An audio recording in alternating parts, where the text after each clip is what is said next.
Hi,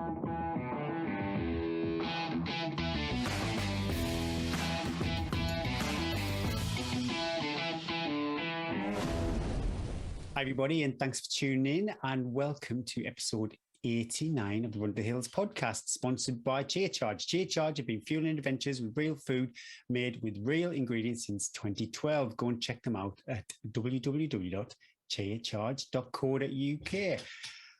Hi, Eddie. How are you? Where are you? Oh, no, stop it. We need to change the intros. It gives me a slight nervous tick. We've got to start. Okay, let's ask people. That can be what we can ask on the Facebook pages group. We need a new intro question. That could be the competition. Yeah, let's do it. Let's do it. We need a new intro question to who we've done. Are we setting ourselves up for this? Something dodgy to really break the ice when it's a bit of an awkward Zoom. If you're watching this, I'm really sorry. I look horrible. I did that classic. I hope other people do this. I know I share a lot of my hygiene habits with people, but I'm going to do 2 Zwifts today on the bike.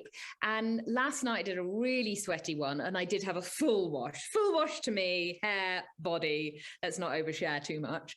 And then, so this morning I was like, I'm not going to wash my hair because I'm going to wash it again tonight. I've got really long hair.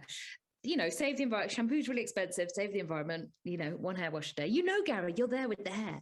Yeah, but thanks. Then now, so I just wet it and then I like comb the sweat through. I actually did show Gary how I did it a bit earlier. It's disgusting. So sorry if you watch it. It's really disgusting. But I have been Zwifting my butt off. I seem to have found another gear on Zwift. Whenever I was using it, maybe as well because I'm not tired, I haven't got the leg fatigue from running, but I've definitely got fitter and now I'm able to push to that. I mean, I did one on anyone who's been on Zwift or is maybe like a little bit inspired to get on Zwift. There is one called the Spaded Sweetie, which is a group ride. So you log on and you do the workout with I think there were 30 other people at the same time doing the workout. So you're in a bunch group and then it has constant where you are in the group. You can't get drops because it's on the E setting and everybody's watts are different. So you can see how many watts people are pushing per kilogram. I was up there with Igor whatever from wherever it was, a flag I didn't recognize. Anyway, I didn't know what I was going to do, which I'm quite enjoying as well. I just logged on. There was a workout happening. It was an hour long. I was like, perfect, just dial it in Zwift. And it was the hardest thing I have done. The time went so quickly because I couldn't breathe. I couldn't see the sweat. And it was just all in Zwift. You get different colors to how hard you work. And if it's blue, green, it's delicious. If it's yellow, it's a little bit. And then red. This one had a new red. It was like a really, really dark red. And basically the whole workout was dark red, a lighter red, a dark red, a lighter red. I was just hanging. There was sweat dripping from top of hairline, literally it was dripping off it was disgusting. How do I find this? I just go on the Zwift app. Do I need this on the Zwift companion? Oh no, it's on. Have you reloaded your Zwift so you've got the new it should be there, and just go to events happening now. It's called so yeah, I just found that, oh my God, but because we're runners and we're that sort of athletic mindedness, once you start, you're like, I can't stop. I'm not doing this. So that felt good to be, when you're injured, to do something that was really hard. And then I logged onto another one yesterday and I thought, this doesn't look as hard. I'll do this one. Oh my God, I was back to the eyeball full. So I was like, oh my God, this is so bad. But the thing with the Zwift, they're really intense at the time, but then you don't feel that. I don't nowhere near feel as tired as 5 by 12 minutes. So it's just not the same. So I'm getting quite a buzz off it.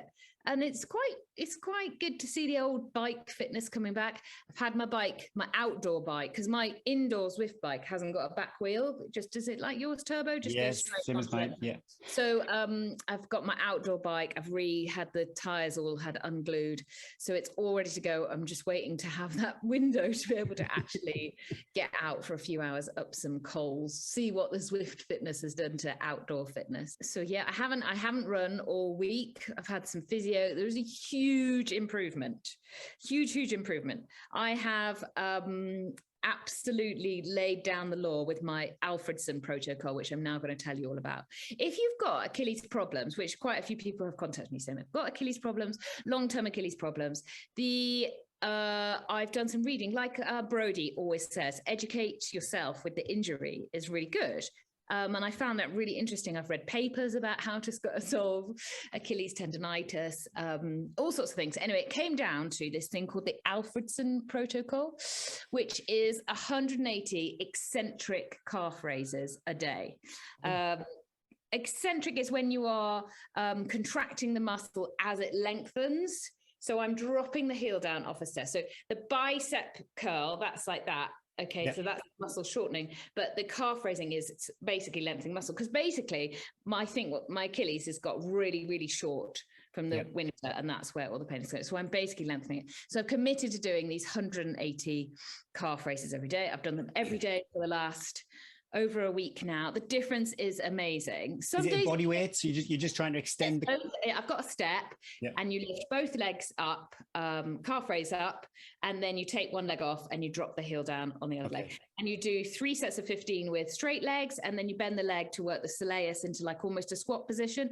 I find these much harder. So there's no pain now on the straight leg calf raises, and on the bent leg, when I put the soleus in, there's a big difference between the good leg and the bad leg, but it's becoming more stiff than painful.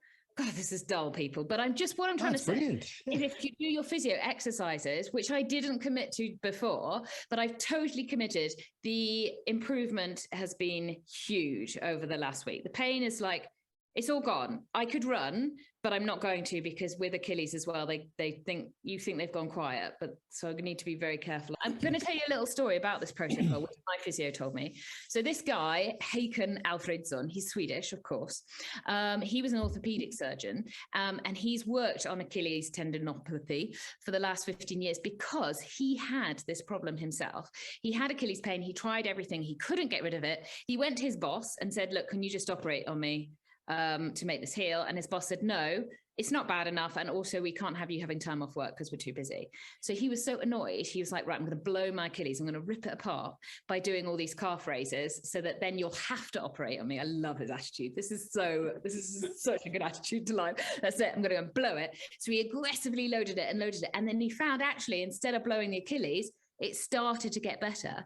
And this is where he found this whole protocol. Actually, by loading the Achilles and committing to doing these calf raises, he was like, oh, hang on a second, it's finally getting better. There's been lots of studies since then. People have different variations on this protocol. You know, there's different, how much you should load, how many you should do. There's been various studies. Basically, it all comes down to this works. So I'm sticking with it. So if you have got Achilles problems, have a look up Alfredsson, see his story, give it a go. And it also just say it will get worse before it gets better, which I think a lot of people have found that's why they stop with Achilles problems, is because it doesn't feel good. Nothing feels good because the Achilles is such a horrible place to injure. But it does say, keep going, make your teeth chart. If you've got it and you try this, let us know. Let me know. Let's stick together. So I've been committing to that. I've done, and I've also been ticking off my gym work. I have to say, Gary, I think I'm quite buff at the moment. Without the running in the plan. You will check yourself in the mirror. Oh my God, my butt is triceps bigger. By buff, I mean, I feel quite strong because I'm not running. I've got that much, little bit more energy in the gym. Carrying on, really trying to do the single leg work so that when I am allowed back free on the trails, there's still a bit of strength work. So there's a bit of light at the end of the tunnel. I'm going to talk to the physio on Thursday about some 20, 30-second jogs. And hopefully I still haven't told the spine people that I'm not going. Where are we now? We've got 5 weeks. I'm hanging on with a thread. It's very low that in a week's time I'll suddenly be able to run 100 miles, but I'm just leaving it there. I've got my head in the sand a bit with that, but I'm proud that I've turned it round a bit and cross-training. And every morning when I open up my computer and to put on Zwift and I think I can't, and it says 8-minute warm-up and I think, oh my God, I can't do this again. But I will do it because I want to be out. It's awesome just to have it, though, isn't it? Oh, praise the Lord. I mean, I feel sorry for Bryn because he works in there when he's working from home and the smell. Oh, yeah. Especially if I've just done a turbo and he's like, I've got a call, can I come in? I'm like, Yeah. Enjoy you. Never mind. Anyway, what about you? What's news? What's up? Well, my weeks are always quite dull. So often lying to people about country fire. This is reality TV. We have to make it sound really exciting. I'm moving from a turbo to looking after the kids to a turbo to working to looking after the kids. You mentioned the turbo, and I listened to Talk Culture, and they had Tom Evans on there, previous guest of the show, and his, obviously really long rehab he's had. And I think if my memory is correct, he's reduced his mileage. I think he said he hasn't exceeded 120k a week, which for someone at that level is probably quite a low mileage. But yeah, backing it up with the bike as well. So it'd be interesting to see. It really annoys me because like Jason Coop, if you ever listen to his, he always goes on like how bad cross training has no effect, no use at all in a program if you want to be ultra running. And I could not disagree with him more. And I just wish he'd put but it depends on who you are. And I definitely that when I'm about to go back running, I'm not going to run twice a day anymore. It's over. Me and that is over. I'm too old.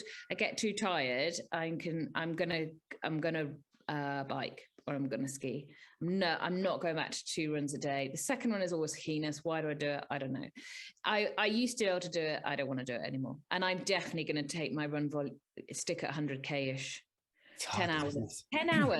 10 hours running I can do. It's when I go over 10 hours running, which is always where I falsely think I get benefits from, but I don't. But I can do 10 hours running and I can do 5 hours cross training, but I can't do 15 hours running. Yeah, I'd like to be able to. I'd like to think as that person. Well, this is what I'm thinking with myself. It's like I probably could do all those hours running, but should I maybe get some fitness on the bike instead? I think it's probably more sensible as I... You put here you've done 24 hours of total exercise. So big week. Yeah. But George and I, we had a nice walk on Saturday, so that was 3 hours of that. But yeah, there's nothing sexy with my training, Eddie. It's just... just chipping away. There's no standout workouts. I think when I'm even doing the workouts, I'm mindful thinking I've not really put myself in the kind of pain cave. But a lot of that is because quite often I'm training on my own, but keep showing up, keep doing it week in, week out, 2 quality sessions. I've been 3 times 12 minutes. So they are increasing. I think this week that session increases again. I did my 20, and I'm doing them on the trails now, which I didn't do last year. I was really... we've got a lovely disused railway line where we live, and it just gradually goes down to the sea. So you get a real runnable descent. You can't, to look at it, you wouldn't really notice you were going downhill, but when you see Garmin or Strava afterwards, it looks like you're literally running off a cliff, and you have the wind on your back. So it's a real nice place to go and do, say, I don't know, 5 times a mile or something like that. But I'm mindful, no, don't go there. I'm not training for that kind of race and doing all my stuff on the trails. Yeah, and I am enjoying the paces all over the place, but the effort is fine. I think about 10,000 feet. So I think I said last week I'm going to ease that off a bit because last week was about 17,000 feet. So yeah, nothing too sexy, but just showing up and doing it. I think 24 hours of total exercise. Again, can't complain. And when I'm looking back, I don't think I'm as fit as I was for road marathons. Like last time I did the Lakeland 100.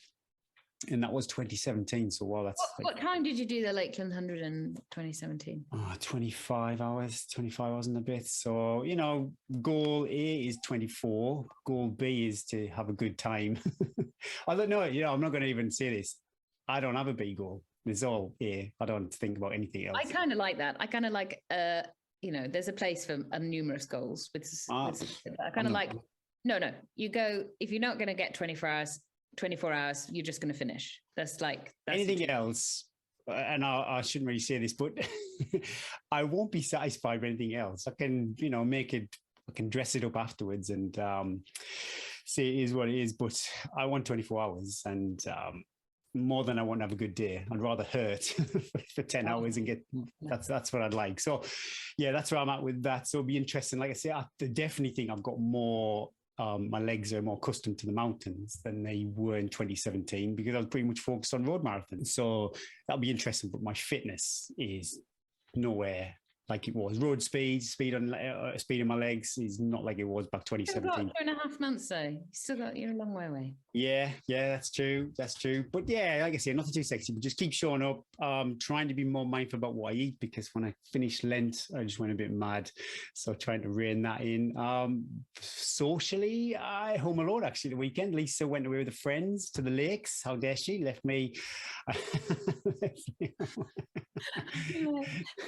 They did the espresso round, which is a baby version of the tea round from the George Fisher shop. And what they did do, which was super lucky, they were in Keswick the same night that John Kelly rocked up from his record-breaking Wainwright's attempt. So they they were very lucky, and I think these 4 ladies from East Durham, drunk ladies, were bothering John Kelly.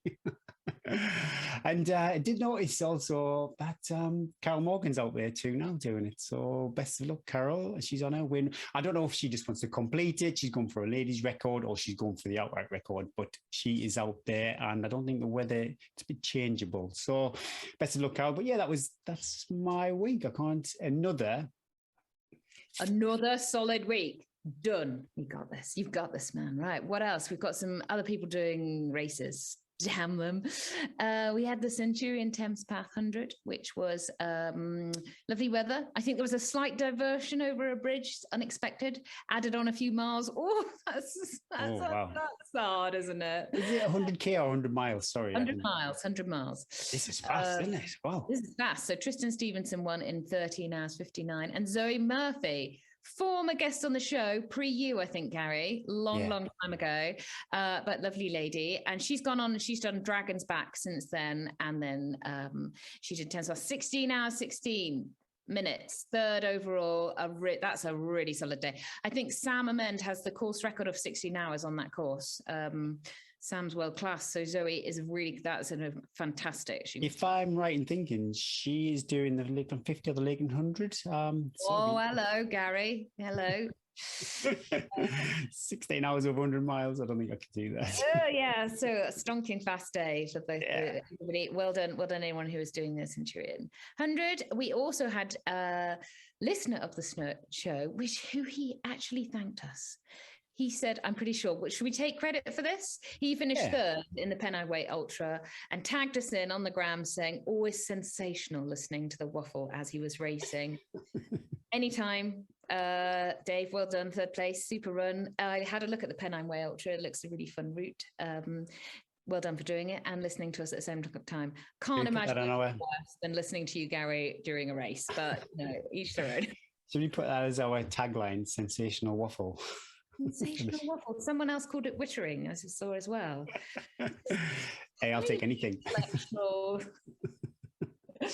What have you got? What races? Apex Running, the Copper Sky Trail, 15 miles, 5,700 feet of elevation. Brian Sharp took the win and Sarah Brady took the win. That's pretty tasty. But what is even more tasty, the delicious. This is delicious. The Sky Trail race, 25 miles, 10,350 feet. Wowzers. That is, I've not looked at the GPS or anything, so I don't know what the course is, but that just sounds awesome. That's insane. 40, so it's like 40K. 3,500 meters, basically, isn't it? That is good. That's good. But Andrew Lamont took the win, and Anwen Darlington took the win for the ladies too. Well done, everybody. Awesome. Couldn't be more different on 2 races. The Thames Path 100. I know. And those 2. I love it. Love the variety. This week, we chat to Carla Molinaro, who is the Jog World Record holder. She has represented GB at 100K and is a running and strength and conditioning coach. At the time of recording, Carla was in the States the week before the Canyons 100K. Enjoy our chat with Carla.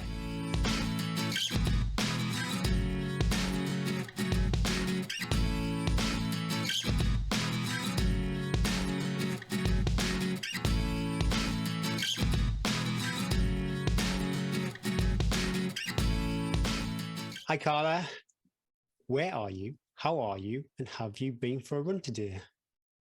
Hello, I'm good, thanks. I am currently in Santa Barbara in California, And no run yet. It's still nice and early in the morning. So I'm going to go at about lunchtime today. What is the time difference? We're 8 hours behind the UK. So you haven't done today yet? No. You finished and I'm just starting. A bit fatigued. Oh, we're a bit done. What's the temperature like? So you're running at lunchtime. Is it hot? It will probably be about 25 degrees. Sorry, everyone.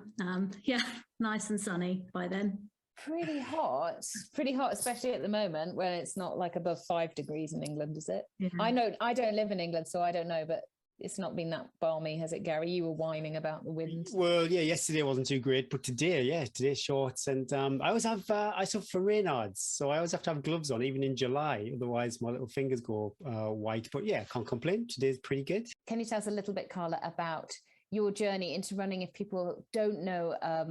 I'm sure lots of people do know you when you appeared on the scene through Comrades and Le Jog, but can you tell us a little bit about that, how you got into running and how you found yourself suddenly thrown into the ultra running world? Yeah, I started running way back when I was at school, when I was like 14, 15, with the usual 800, 1500 meter cross country. And I guess I've actually, unlike a lot of ultra runners who seem to just go straight into ultra running, I've actually built up over all the distances over like a 20-year period. So yeah, I've done everything from 800 meters, 3K, 5K, wow, road, trail, track. And then about 5 years ago, got into ultras. So it's been quite a long journey with a bit of triathlon dabbled in there as well. But yeah, it's been quite cool to try out all different surfaces, all different distances, and yeah, finding myself now in the wonderful world of ultras. You still though seem to love a little bit of road as well. You recently did Seville Marathon, screaming fast. So you've still got that 800 meter kick there. Yeah, I think it's good to still keep speed in your program, even if you are an ultra runner. And I mean, because my main kind of focus this year is Comrades, you actually have to do a marathon to get a qualifying time to do the race. So that was my qualifying race for Comrades, but it was nice over the winter to do something a little bit different and dabble in some faster road stuff. Well, she's not just fast, she's being a bit modest. 2:46 in Seville. But did you go out, I think from social media, I read you went out hoping for maybe a little bit faster? Yeah, I thought could probably have done a 2:40. So I went out at that pace. I mean, I've plucked this number from the air, but like we all do with marathon, we're like, what time do you want to do? Oh, magically pick a number. But I was like, if everything comes together on the day, which you never know if it will in a marathon, that I would have been in that ballpark. And actually, I still came away with a 5-minute PB, even though I died a horrible death at the end. So how was the last, which bit, what was the worst bit? The sort of the last 10K or? The worst bit in Seville is about 5K from the end, where they make you run in a circle around a water fountain for absolutely no apparent reason whatsoever, except to go around a water fountain. And yeah, at that point, they're like, oh, it's for the photos. And you're like, brilliant. I don't want a photo. I don't want a photo. How bizarre. Yeah, so that's when I think everyone kind of threw their toys out of the pram at that bit, because you're like, the course is straight. What are we doing? That makes no sense at all. Did you train in different for that? I know it was a big PB, but did you do anything different for that training? I did, actually. I've trained, I would say, seriously for probably 3 marathons, and I've done others just dabbling and training, and I've tried with really high mileage, really low mileage. This, we kind of went in the middle. I was doing about 110 kilometers a week, which I don't think is that much for a marathon runner. And we weren't actually doing a lot of speed stuff, but we were doing big quality blocks. So things like 4 times 5K, which I'd done before, and 30K at race pace, and a lot of that type of. That's a big. Stuff. Not to be done, not to be done on your first marathon training block, listeners. But Carla's built up to that. I did notice that with your marathon training, that you did your long runs always had that sort of emphasis on the so they weren't ever like, or if they were, I didn't notice them on Strava. And probably I can just remember seeing like 4x5K super fast. Oh my gosh. But I love the way that you've dabbled with your training and sort of worked out what, if you did another marathon, would you train like that again? Similarly? Yeah, probably. Yeah, it seemed to work without having to like do too much. I am interested to see how like a bit more volume would, if I would get a little bit quicker, because I think in some instances doing more does make you quicker just because your legs don't fatigue as much in the marathon. But yeah, it worked for this one and did what I needed to do. What shoes did you wear? For Seville, I used the Hoka Rocket X, and it was still the night before, and I didn't know what shoes to wear because they like released a new shoe, like the Carbon X3, and I was like, do I wear the Rocket X? And I was still freaking out, and then trying to Google it, like what does everyone else use? Trying to look at, there's like a professional Hoka team called Naz Elite, and I was being a psycho and like zooming in on their pictures to see what shoes they were all wearing in training, and I was like, okay, the consensus is Rocket X. I love it when we hear this from like sponsored athletes that they have the same anxieties as the rest of us. Yeah, we just don't have the access to the box of lovely shoes, Gary. You've got your secondhand vapor flies that have been at Arthur's seat. Can you tell us a little bit about, before Gary launches into the jog questions, can you tell us a little bit about how your relationship came about with Hoka?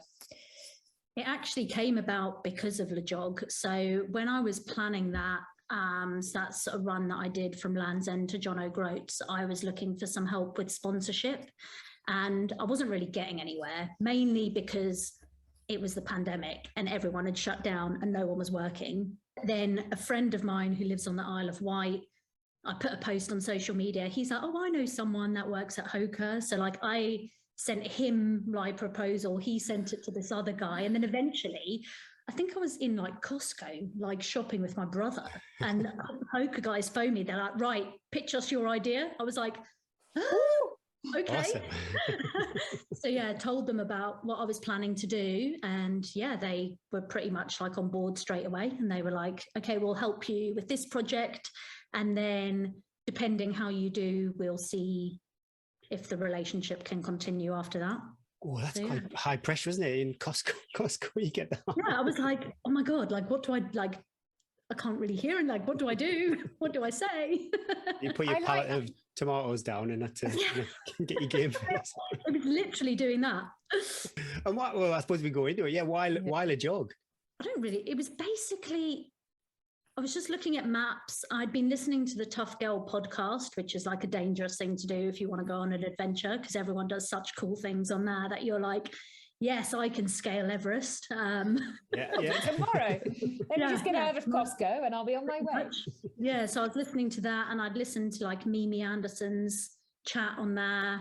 And then I was talking to a friend, and I think the idea, clearly a seed had been planted. Like I'd read Mimi's book years ago, but I remember when I was reading it thinking, this woman's ridiculous. Like, why on earth would you do this run? Like, you're off your head. But I guess as time evolves and I'd done loads of different projects, it then becomes less ridiculous. And yeah, after listening to the podcast and looking at some maps, I was like, I'll do that. You gotta go. And does it always have to be in that direction, or you can choose? No, you can choose. And I'd originally planned to do it from north to south, but then I spoke to Dan Lawson, who's got the men's record, and he had tried it the year before, and he had said to me, change your direction, because the winds in the UK go from the south to the north predominantly. Okay. And he said when he did it from north to south, he was just running in a headwind the whole day. And he's like, just make your life easier. And I was like, okay, fine. So I took his advice and changed the route. And actually, bar the last day, we did have a tailwind the whole way. So it was it was good advice. And I try and tell people that want to do the jog that now, and no one listens. They're all like, no, I'm going to still go the other way. I'm like, okay, you're fine. I'd have thought also the route, like it's really, the Cornwall bit is really, really lumpy, isn't it? And really, really hilly. Yeah. And then at least it's not. No, Cornwall is savage. Oh yeah, that bit is savage, isn't it? And then at least when you get into Scotland and you're past the A9, this kind of does the scenery like pull you along, and it's a bit quieter 100%. When you're just on the white line. Yeah, like Cornwall, I didn't realise, I know this might sound ridiculous, but I didn't realise how hilly Cornwall and Devon were. And it was like the hilliest bit of the whole route. Like you go through the Lake District and the Highlands, so you automatically think, well, that's going to be the hills. No, Cornwall and Devon. And they destroyed my legs. And yeah, when you running along the A30 in Cornwall, like the A roads in England, you've got those big hedgerows the whole way, where at least when we got up to Scotland, none of that was there. So you could see into the Highlands, and it was a lot more pretty to look at. Did you follow almost identical route that Dan did? Yeah, the same pretty much. And when you're on these A roads, I just imagine it being horrendous. Is it like literally cars zooming past you, or do you have a bike behind or something, just like a warning runner, just to let motorists know that there's something going on? Yeah, I did have a bike with me the whole way, and they had a big yellow vest on to say what we were doing. I think I was lucky when I did it.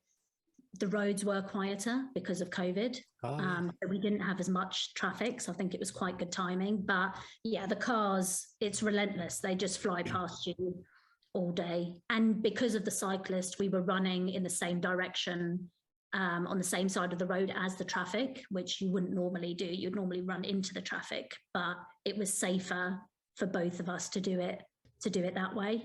But actually, after a couple of days, you get used to it.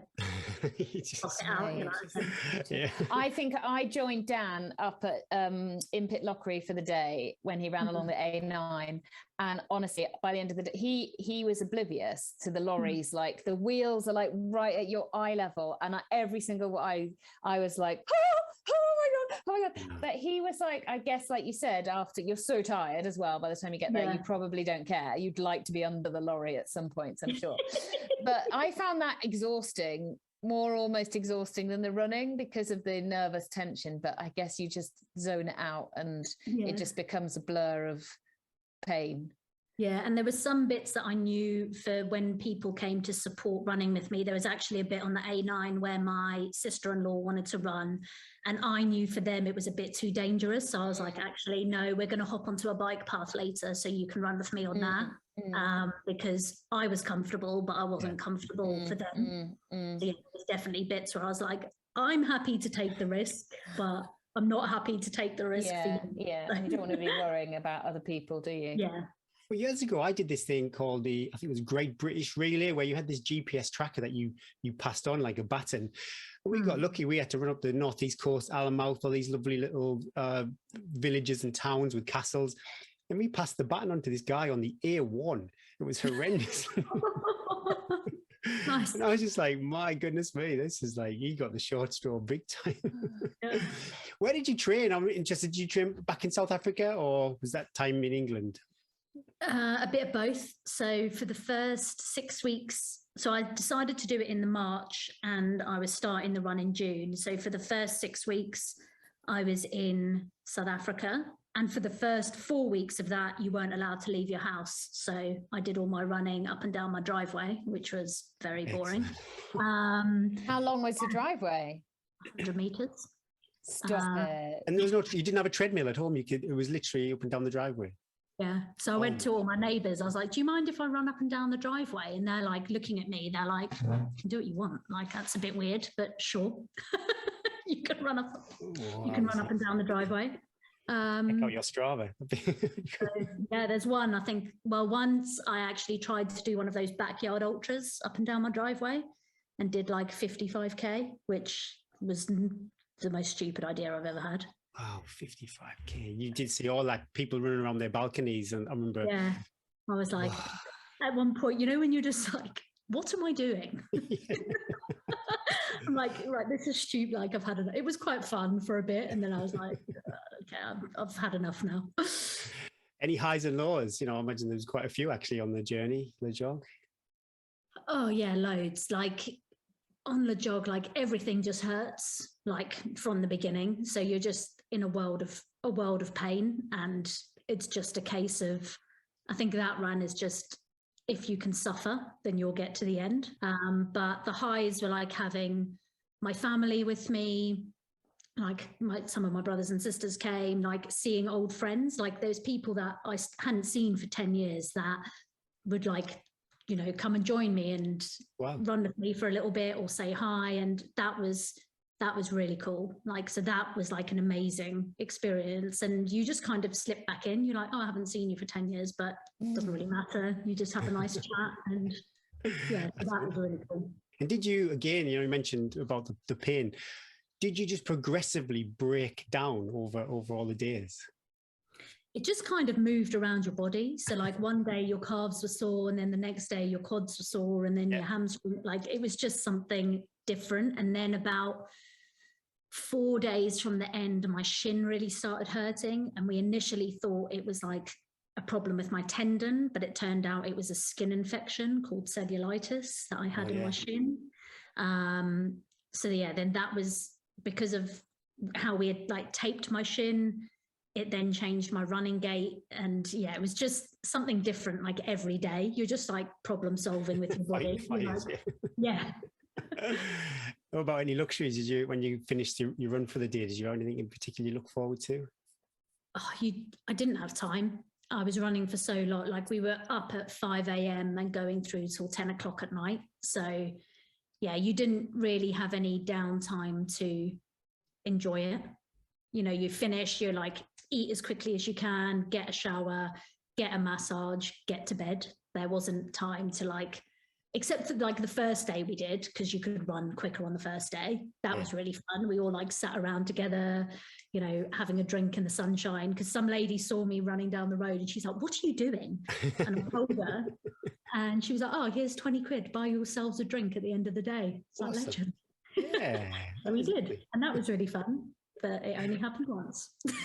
Did you have like a schedule on the days of what you did? You started at the same time every day and finished at the same time? Yeah, so started at 5 every morning. We would then run to 30k. At 30k, I would stop for about 15 minutes for a fried egg sandwich, which is delicious, and put my feet in some ice. We'd then run another 30k, stop for lunch for about 45 minutes, an hour, another 30k, stop for like 15 minutes again, and then run to the end of the day. And I'd either run until I'd done the distance I'd set for that day. They were about between 110 to 115k, or to 100k. That was the minimum I wanted to do in a day, or till 10 o'clock at night. So they were kind of like 3 goals I kind of set myself. Yeah, but you always had an end, which was good. Yeah. So the end was always there when you probably felt that it was never going to come. Last day, yeah. Last day. I'm not going to sleep. I'm like, we're finishing this. Like, we're just going through the night.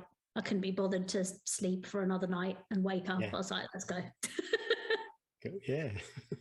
Your fueling was amazing throughout all of this. And I think, I don't know if you agree, but I think your fueling generally is one of your really amazing attributes as a runner and a general person. Well, what was your sort of fueling strategy for this? Bearing in mind, because I ran with Dan, so I know how terrible his was. I remember meeting Dan on his run, and he was drinking some chocolate milk, half of which he like poured down his body.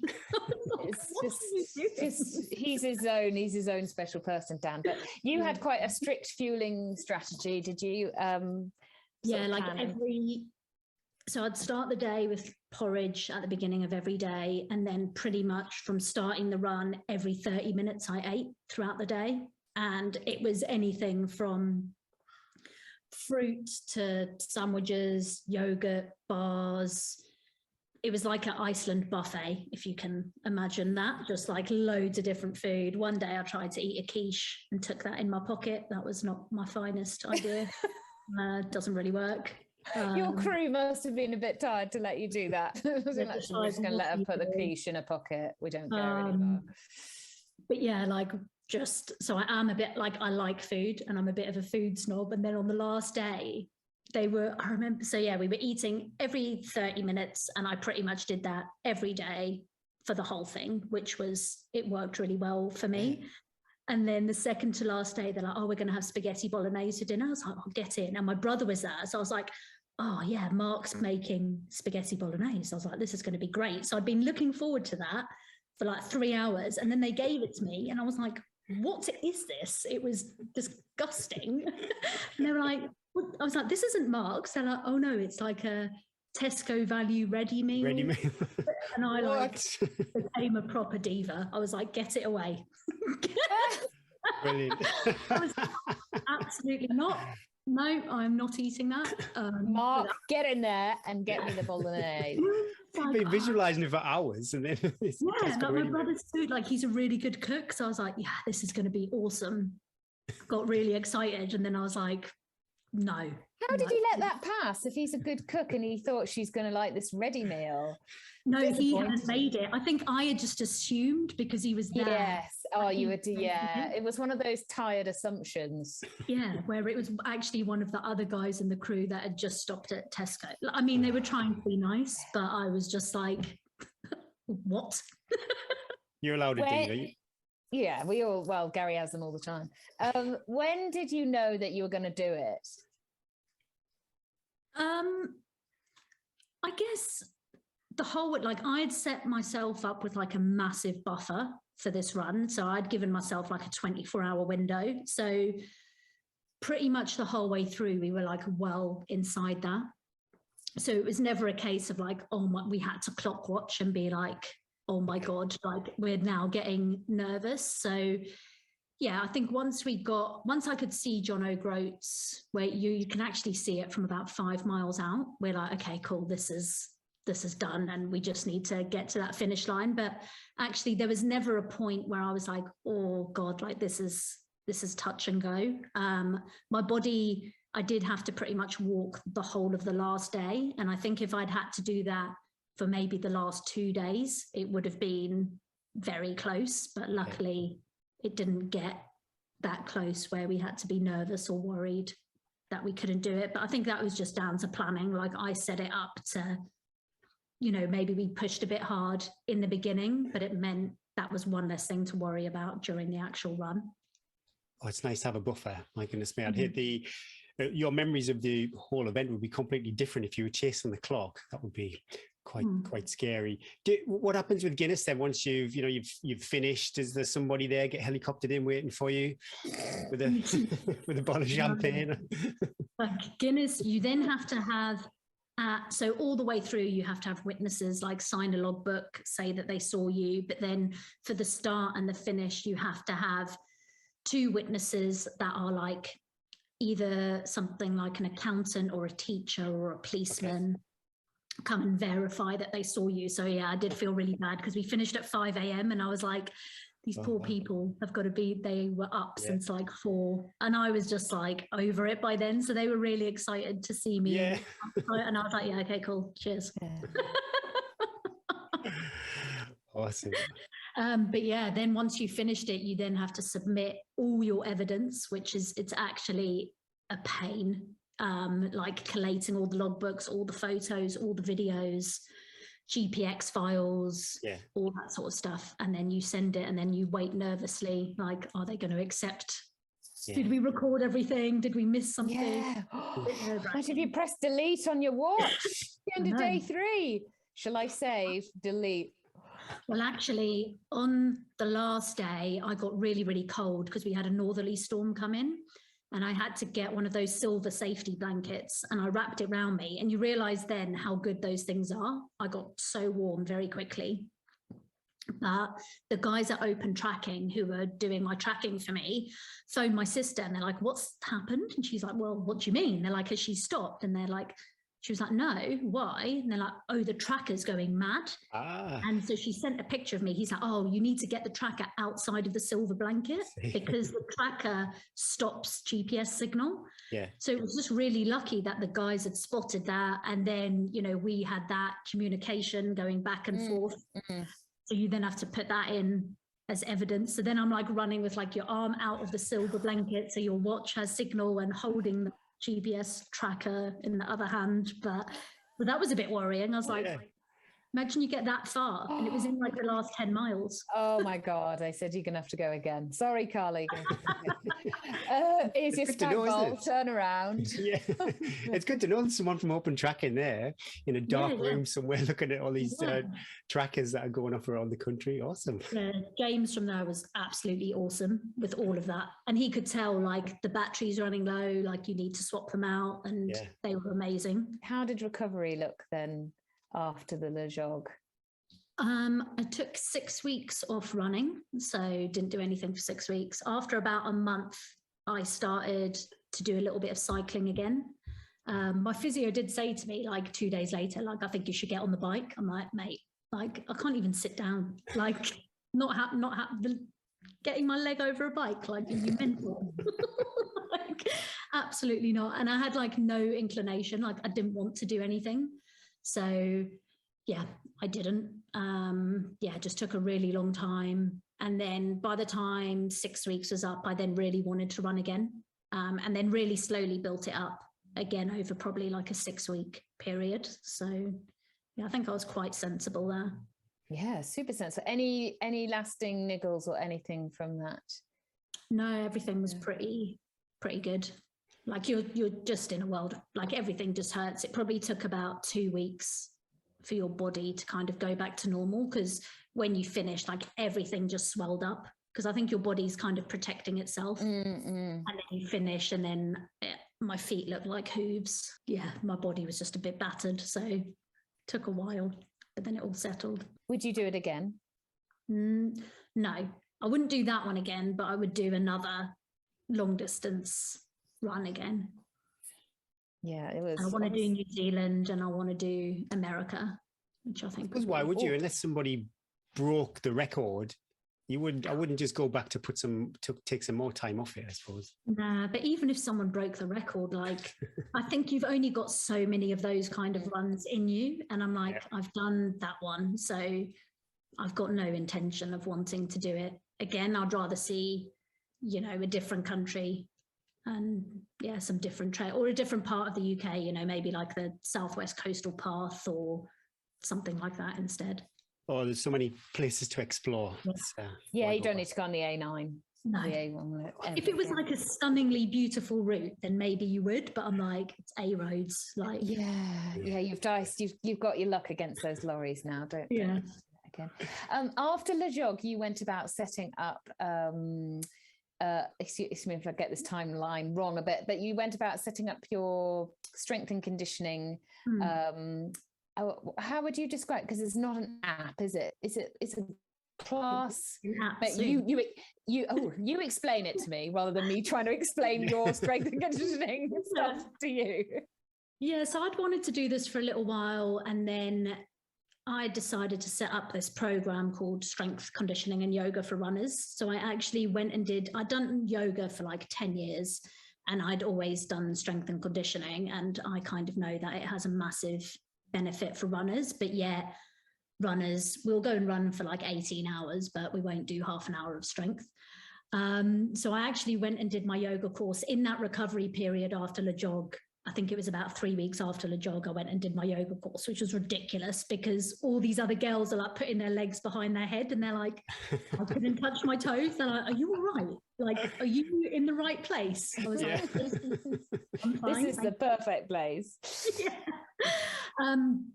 So I made a program where once a week we do a yoga for runners session. Once a week we do a strength and conditioning session. They're about 30 minutes each. I wanted them to be like short and sharp and straight to the point. I think during lockdown, a lot of people were doing like yoga for runners, but they weren't actual runners. It was just a yoga instructor who had branded it for a runner. And I was kind of getting frustrated because I was like, but a runner can't move like that. And actually, as a runner, we do want tension in our muscles. Like, it's not actually good to be super flexible, because your force and your power comes from some rigidity in your muscles and your tendons, but we do need mobility, and actually we do need a bit of movement, and we definitely need strength in that. So I was like, well, I'm a runner, I know how a runner moves. I'd done a sports science degree and had kind of done all of these things for years. So I was like, well, I'll make a program where people can just follow along. And so I film the videos, you press play. You don't have to go and think, oh my God, like, what strength do I do this week, or what yoga do I do? You don't have to think about it. You just get the equipment I tell you to do and you follow along. And I wanted to make them short and sharp so people actually do them. And then adding in like other benefits and kind of bonus things in there as well. So we have a physio session once a month to hopefully stop anyone. If you've got a little niggle, it kind of you get told either just go and see someone or try these exercises, and that should help. And we have sports nutritionists, sports psychologists. We had a talk last week on hormones and running. So we have those once a month as well, just to try and like educate. And, you know, those sessions, they can be quite expensive, like one-on-one. But if I put them on through the group, it's cheaper for everyone. So yeah, that's kind of what I do now. And yeah, I think it's beneficial, and I haven't got injured, and I do a lot of running by implementing this into my program. And I've seen massive benefits in the groups. Like the guys, we have Medal Monday every Monday, and it's like every week we're just like a bunch of overachievers. I'm like, everyone's getting PBs and running quicker and faster. And yeah, it just baffles me when people are like, oh, I don't have time to do it. I'm like, well, you do have time, you just can't be bothered. So, is it a live class, or can people do it when it fits in with them? How does it work? Yeah, so the strength and yoga is all pre-recorded. So I do that like a week ahead of time. So you just do it whenever it fits in with your week. And I say, you know, even if you can't do the 30 minutes in one go, do 15 minutes on a Monday, 15 minutes on a Friday. It doesn't matter. You know, you can break it up in however you want in your week. The Q&A, so the physio, nutritionists, all that sort of stuff is live, but they're also recorded. So if anyone can't make it, they can send their question in to me, and then they can catch up later. And it all goes on to like the membership platform where nothing's ever deleted. So all the old yoga and strength stuff is there. So if you wanted to add an extra session into your program, then you can. So a lot of people join, they're like, oh, how much should I do? Can I do more? I'm like, no.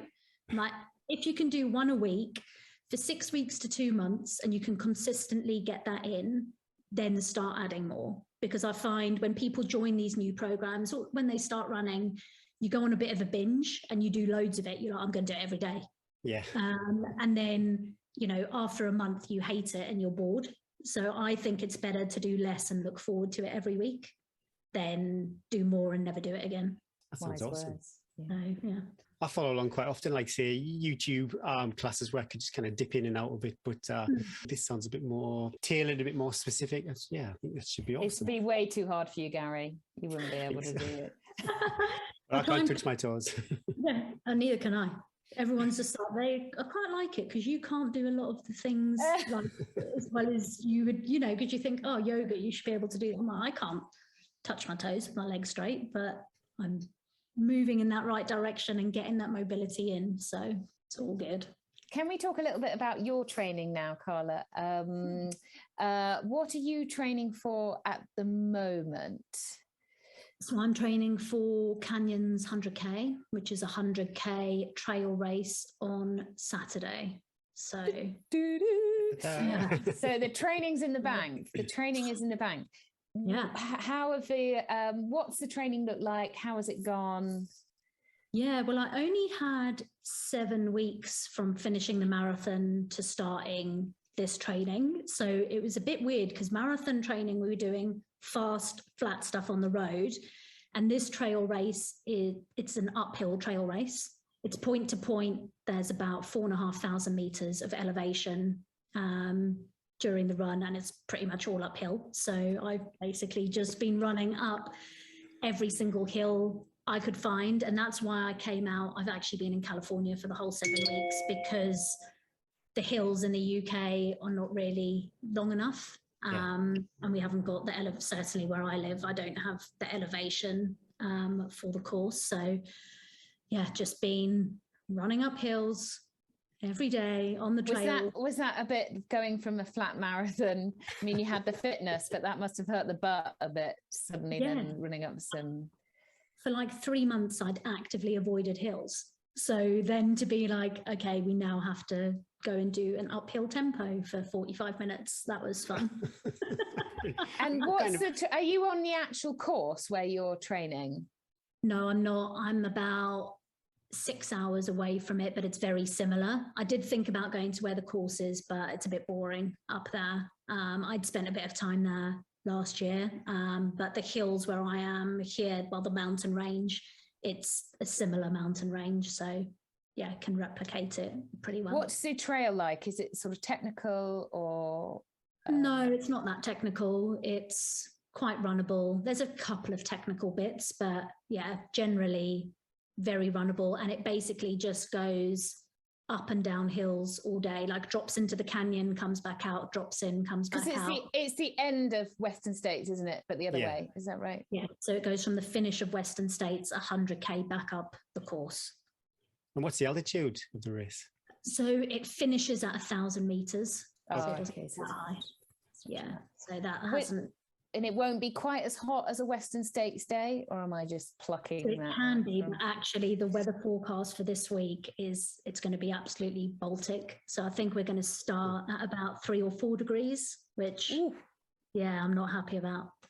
And what is the start time? Sometimes when I see these races in America, it's like they're getting up at 3 a.m. or something. What's your start time? Yeah, start is 5 a.m. Oh, so my goodness. Up about 3. And training has gone well? Yeah, it's been good. I've done all the sessions I was meant to. Like, obviously had a couple of bad sessions where I questioned my life choices. You know, those runs where you're like, why am I even a runner? Like, I do that every day. I do that before I get out of bed. What other sport can I do? I'm like, oh, none. And that was on one of my 5-hour runs. So yeah, that wasn't the fun. I started off going, this is going to be awesome. And then it just spiraled out of control. It was a bit rubbish. We'll have to have runs like that, don't we? Yeah, but generally most of the training has been good. I did go for a run with one of the other girls who was racing, and I got a little bit intimidated by her because she was so fast on the uphill. I was like, where's she gone? I'm like, is she hiding in a bush? Like, I couldn't understand how she was that quick. Because I was like, I thought I was all right at running uphill. Turns out I'm not. I was like, okay, cool. We've all got anyway, she was going around the corner going, I've got to drop Carla. And I think, that was it a little bit. My coach was like, well, I'd done a hard run the day before and I'd actually had like quite a bad fall on the trail. He's like, you don't know what she had done. Maybe she had had a few rest days going in because she knew she was running with you. There's always so many different things and you're like, yeah, okay, you don't know what circumstances that other person's been in. So I think it was good to do because you just got to, it's good to like process those thoughts before the race, because as well, like on the race, loads of people are going to go off really quickly. And I think it's just holding your own and being like, actually, no, I have trained hard. I've had like the marathon was good and I've got that marathon and that speed in there for the faster bits of the course. So, that's not lost. It all kind of builds on. And it's 100K, I mean, I always think like most people, if I run up a hill, most guys could run with me up the hill, but it's like the 5th or 6th hill that matters. That's when that strength is there. You said that you have a coach that writes your plan for you. Yeah. Do you find that sort of helpful? How does that work? Do you write a little bit yourself? What sorts of dialogue that goes on? Yeah, so I used to coach myself, and then last year I just had a few really bad races and was just getting inside my head a little bit, you know, where you're like, oh, I don't know what I'm doing, like I don't know what's happening. And I was like, actually, I'm just going to take that pressure away from my own running and because I found like I was writing programs all day and I would do my one last and then it would just be a little bit rubbish, or I'd just be like, oh, well, I'll just go run for 5 hours without any real intention. So having someone else do mine, it's really good for 2 reasons. One, because he can look at me from like a different point of view and pull me back. You know, if I've done too much, like a couple of days I've gone over on the runs, and then he's like, no, like you need to do less tomorrow, which I would just still go out and do the same amount. But also for me, it's learning as well. So I think, you know, as a coach, I can learn from another coach and be like, why are you doing these sessions? I can trial them and be like, actually, yeah, that's a really good one. I think someone else could do that and benefit from it. So yeah, I think it's good to learn from someone else and have someone else think about what I'm doing. That comes up so many times when we talk to athletes who are coached, they're having someone else just to take the guesswork out of what they're doing. It seems like it's very, very popular. After canyons, well, actually, is it a stacked field? So, like, if you look at the start list, but then I've also learned with start lists, some of those girls won't turn up, some of them won't finish, some of them will have a good race, some of them will have a bad race, but I think they've said in all the previews that it's the most stacked race that they've ever had. And there's an extra, because it's a golden ticket race for people to get into Western States, there's an extra ticket. So there's 3 spots available for Western States. And is that on your mind? Is that a goal for the race? No, this race for me, my goal this year is Comrades in August. So I tried to do this race last year and I DNF'd at 55k. So this year, all I want to do is finish the race and not, shit myself in a bush like I did last year.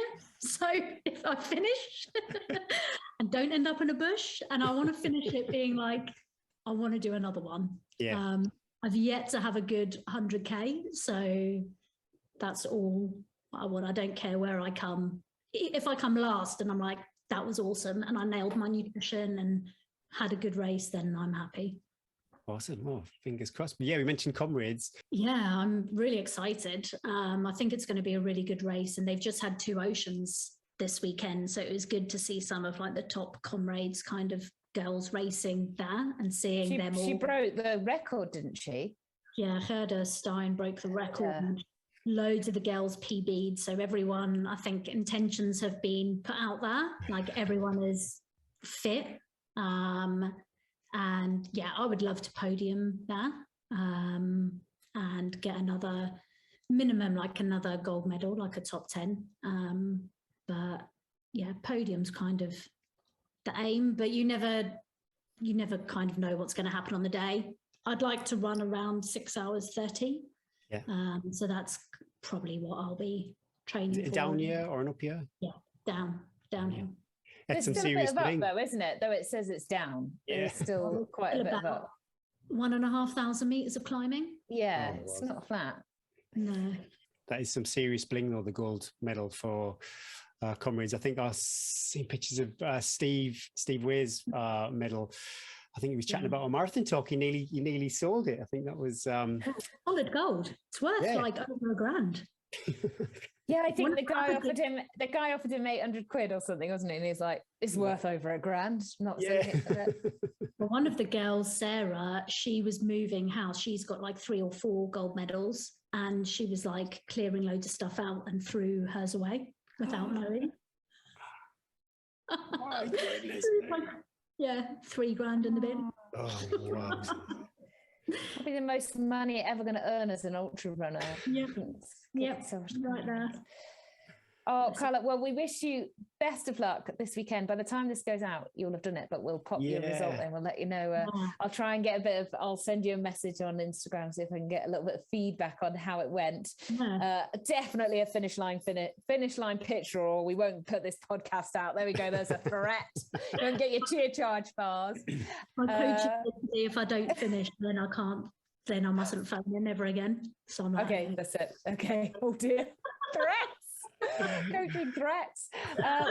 We like to finish our podcast with 5. We have 5 themed quick fire questions. They don't have to be quick. We ask them quickly. Gary, you I've got ready? 6, Eddie. We'll go. Oh, we got 6, haven't we? And she hasn't. Oh, well, I think. Well, okay, you can decide. I think she's probably answered the last. Okie doke, right. Your favorite yoga pose? Oh, there's one stretch called the world's greatest stretch. It's on my Instagram. Go try it out. I need to Google that. Gary, World's greatest stretch. Yeah. Hope it's. I can Is it manage a in downward dog. It's like a lunge where you then you have one hand next to your foot at the front, and then you raise the other hand up to the sky, and it gets like your glutes and your back and your hip flexors. It's awesome. I like that one. Well, 2 questions actually. Your favorite shoes, and maybe what shoes will you be wearing this weekend? My favorite shoes at the moment are the Mach 4, which are just a really nice tempo-y kind of running shoe. And this weekend, I'm actually going to be using the new carbon trail shoe. Ooh. Oh, yeah.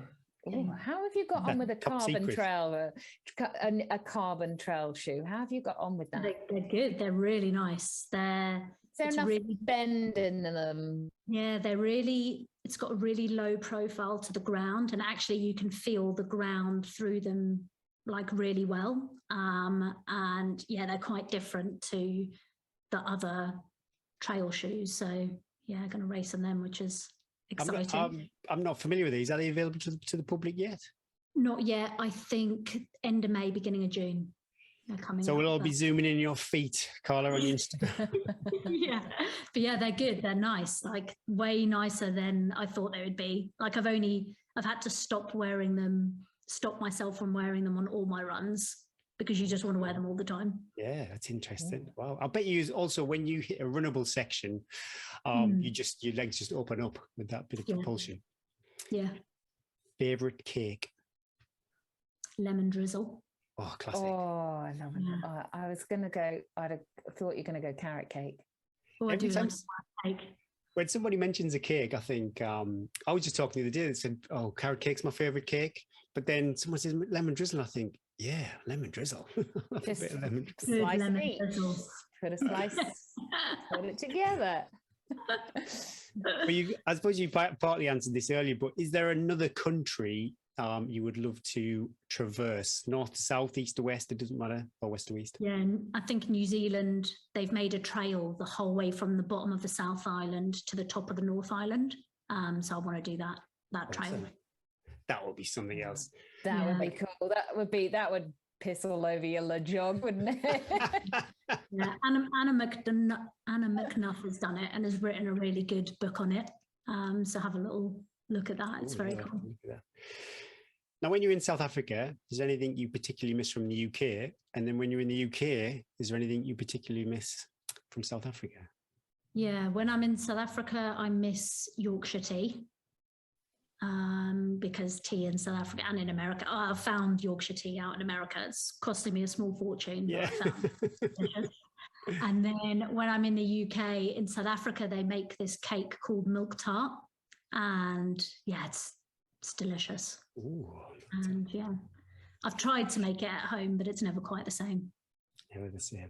When we come back from Finland, I always they have these little savouries called Karelian pastries. And I try and make them, but I can never get the rye bread quite correct. Mm-hmm. Best bling or your favourite bling that you've won? Yeah, Comrades gold medal. You can ask me that.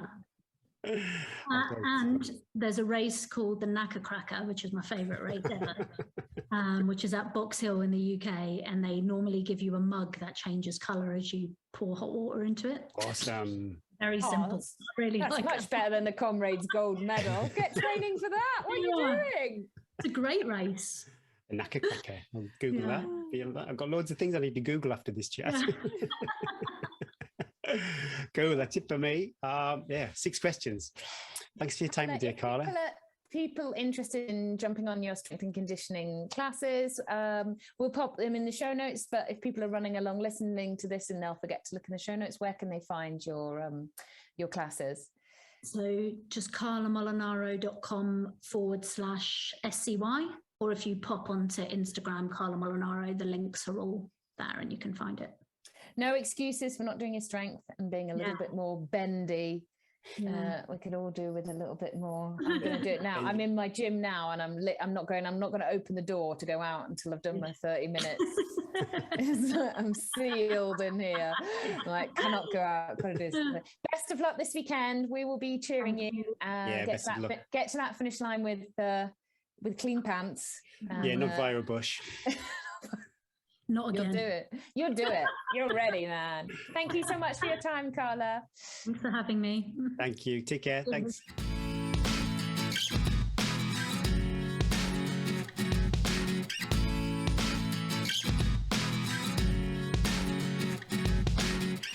Thank you so much for coming on the show, Carla. She's now back in the UK. That was a couple of weeks ago. She did finish Canyons 100K, which was her main goal, wasn't it? She did put on Instagram, it wasn't quite the race. It was really, really tough for her. She said she doesn't like hills. She's not going to do another hilly trail race, but she wanted to tick it off. I love that. Committed to it, trained for it, ticked it off, done. I'm not sure what her next... it's Comrades, isn't it? She's back on the flat now, back on the road. Right. Training for Comrades, so we'll keep our beady eye on Carla. Go and check out her strength and conditioning if you're looking for some home-based exercises with easy to follow videos. I've seen a couple of them. They look really cool. Right, races coming up. Jurassic Coast Challenge this week. 10, 25, 50, 100K options. Walk, jog or run is their tagline. I like that. If you're looking, this is a great company. If you're looking, you can raise money for charity as well as challenging yourself. And there is always the option to walk, jog or run. So if you're just stepping into ultras, if you're looking to step up a distance, this is a good company to go and have a look at their races. This week, they're running one along the Jurassic Coast. Hilly, up and down. Good luck. I've heard, never seen it, but I keep hearing how hilly it is down there on that coastline. I'm off to the lakes though. Well, I'm not me, but I am off the lakes actually. Sorry, I am off the lakes, but I'm not racing the lap, which is a beautiful 47-mile, fully signposted ultra. I really like that. I want to do this race. I want to do this. Yeah, some of the most stunning and runnable trails in the Lake District, and you have 24 hours. 24, I've not really got the full details, but 24 hours to do 47 miles. I think you could have a really lovely day on there. No pressure. We could have to put the jet ball out. I wonder how different. I'm pretty sure it's Windermere they're running around, and obviously do the Windermere Marathon. So I'm just curious where they get their extra 20 miles from, what they're doing to get that. But 47 miles, 24 hours. I just think if they get the forecast is good too. So if you're going up there, jump on. Make yourself a little bib if the entries are closed. It depends what the checkpoints are like. Have you seen the trophies from the lap? They're lovely. They're like a big wood with the lap round Windermere. Yeah. Well, not as nice as the ones I make already. No, Gary. I have a race tomorrow. Stop it. How are you only just mentioning this now? Why have we not talked about this for the whole show? 8 miles. What is it? It's I don't think it is the Caldale Horseshoe official race. It's the police forces version of it with Neil, who is a police officer. I was going to say, how are you involved in why are you involved with the police? I'm a friend and family of a policeman, so I can go along. I can't, not that I would anyway, but I can't win anything, but I can compete. I just can't win a prize. And it gets pretty tasty. 8 miles. When you finish, do they do a truncheon check? You get a frisk. We'll see. I'll give you the kid check. But it's 8 miles, starts and finishes at Braithwaite, and you hit Grisdale Pike, Crag Hill, and outside, and it's 8 miles, 3,500 feet. So, Gary, is this up and down 3,500 feet? Pretty much, yeah. If you leave your quads are going to be destroyed. Be an awesome test, literally what a test that's going to be. Because you climb up to Grisdale Pike, which I don't think is the highest point. And then you're going to probably, a bit of ridge running. They're not ridges, they're not like kind of scary ridges. Bit of rocks. But then, ultimately you're going to be pretty much, I think, going up about 3 miles and then a bit of high running and then down probably about 3 miles back into Braithwaite. And if my knee is okay after that, happy days. I'm really looking forward.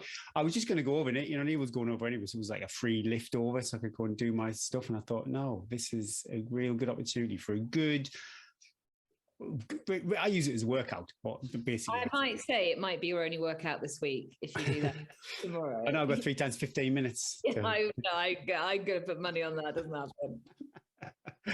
Well, I will do the 3 times 15 minutes, how it'll go. But yeah, that is my week. I'm back over the lakes Friday, and hopefully I've not said to Jo that I'm going to be there and be official support on her Bob Graham round.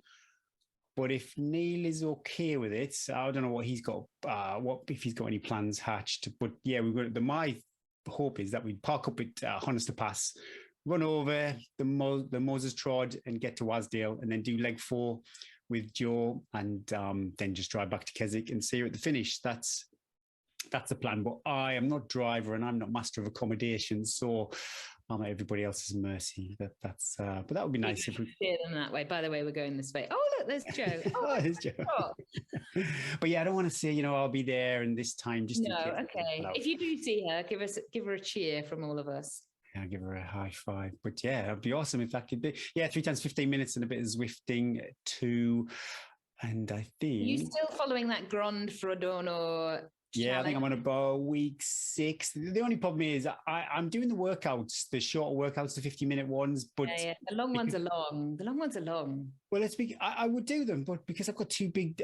lately, I've been doing 2 big days in the lakes, or even locally been doing, like, say, 2.5, 3 hour runs. You can jump on and say workouts less than 30 minutes or less than 60 minutes and choose just an ad hoc. See, I follow a plan, Eddie. I'll be a coach's dream. You set me a plan, I'll do that plan. So with this plan on... About that, you can find, a bit of flexibility. No, I'm not moving from that until I've finished it. Sorry, I can see you getting anxious. I suggested that. And yeah, that is it. What about yourself? Oh, so much excitement. Where do I start? Parties. No. I'm almost swifting. We promise we'll stop talking about biking soon. I'm going to hopefully speak to the physio and start a little bit of like 20-second, 30-second running. And I reckon that'll be perfect. It's May the 10th, Spine Summer Challenges, June the 18th, that's fine. If I'm only running 20 seconds now, I've got 5 weeks. We'll be there, 108 miles, not a problem. So I'm hopefully going to add some little short jogs into the dog walk. And I'm going to follow Russell Bentley's. When he does really easy runs, he runs in a full tracksuit. And I was like, that's a Kenyan thing, isn't it?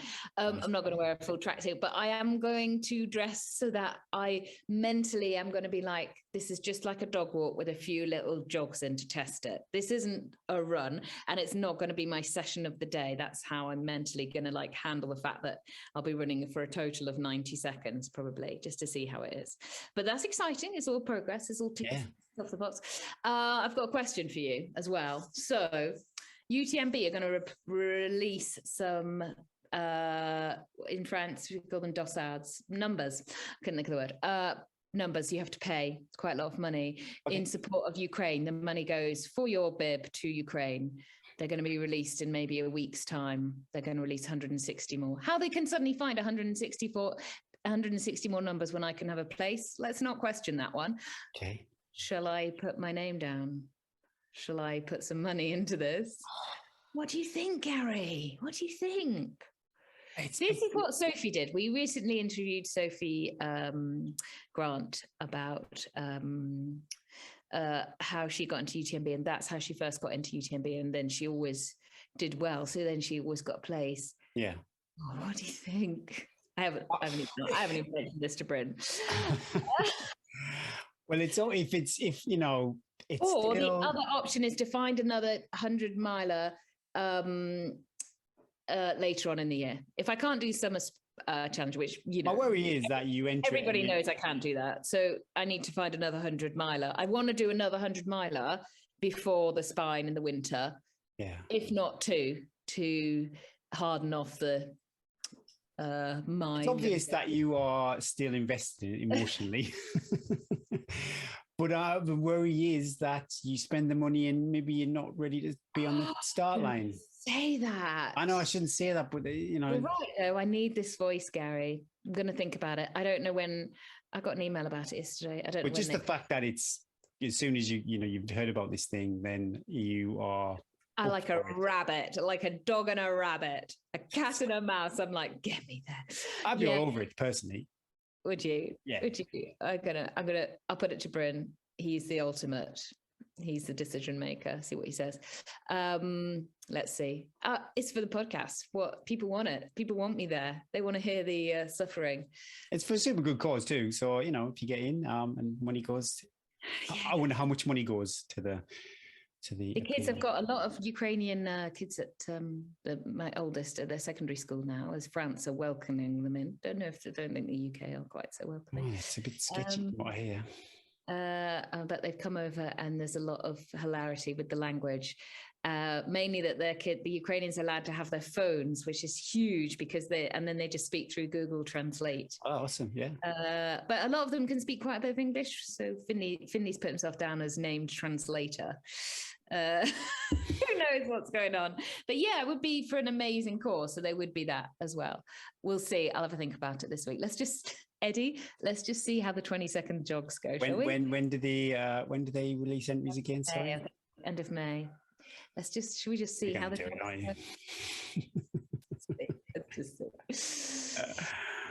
We weren't going to do a competition this week, but shall we? Shall we now? Should we go mad? Should we go mad for it? Should we just do this? What our intro question to our each intro question. You I started rubbing my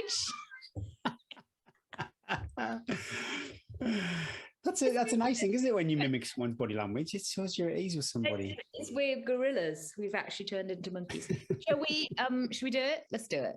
It'll entertain me. I've got time. Okay. We were going to do a competition, but we are going to do a competition because as this podcast recording, which has taken us, are we going on for 3 hours, Gary? We've been trying to record this podcast. Gary and I sort of now have got so deep into this Zoom relationship that sometimes we forget we actually have to make a podcast. It's so much gossiping.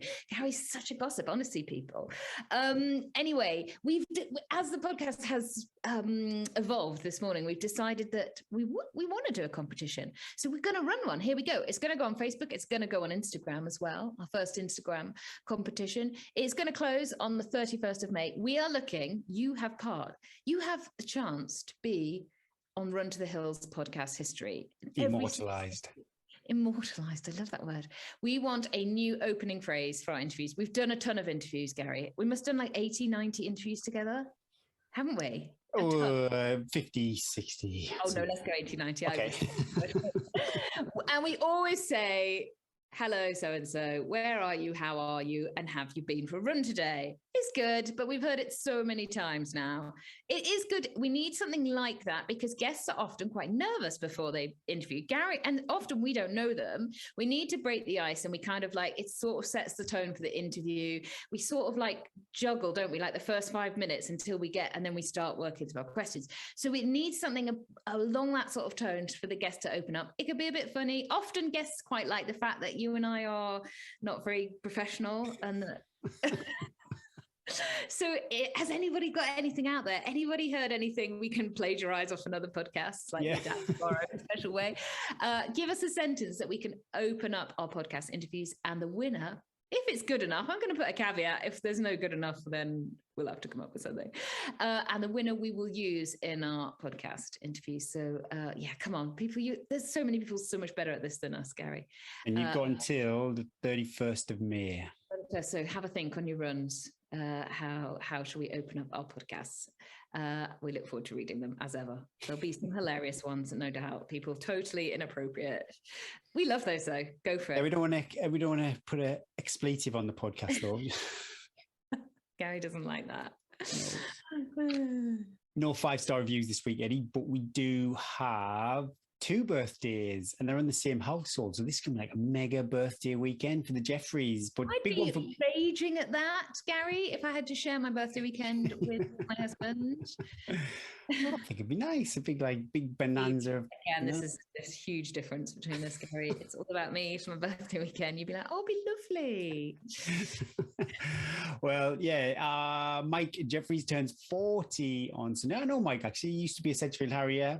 Still a very keen local athlete. So he turns 40 on Sunday the 15th, and his wife Deborah is 41 on Friday. 21, Gary. She turns 21. That's yes. A mistype there. Friday the 13th. So yeah, have a great weekend. birthday weekend. Everybody Yeah, the in birthday group? running. Do you reckon they'll tag team birthday runs? I know they've got little kids, haven't they? They've got little kids, yeah. So how they do all that, maybe some park running with buggies. I'm not too sure, but yeah, I'll see it all on Strava, I suppose. Yeah, awesome. Have a great time, everybody. Gary's just said to me, I've got to thank. He was so worried, everyone, because he didn't say thank you for listening last week. And it's messed with his G. So here's a huge thank you for listening from both of us, from our hearts. And also thank you for listening to last week, because Gary is upset that he missed out saying thank you. So It didn't feel right when I listened to it back. I was like, oh, Gary, honestly, I don't think anybody will have minded, but they'll be very grateful for the extra thanks we have given them this week. Thank you to Chia Charge for continuing to support the show and Gary and I, sending bars to guest competition winners and keeping us fueled in all our adventures, and generally being an all-round super support to everyone out on the trails. That was episode 89. I'm Eddie Sutton. and I'm Gary Thwaites. There were a lot of pauses, and let's run to the hills.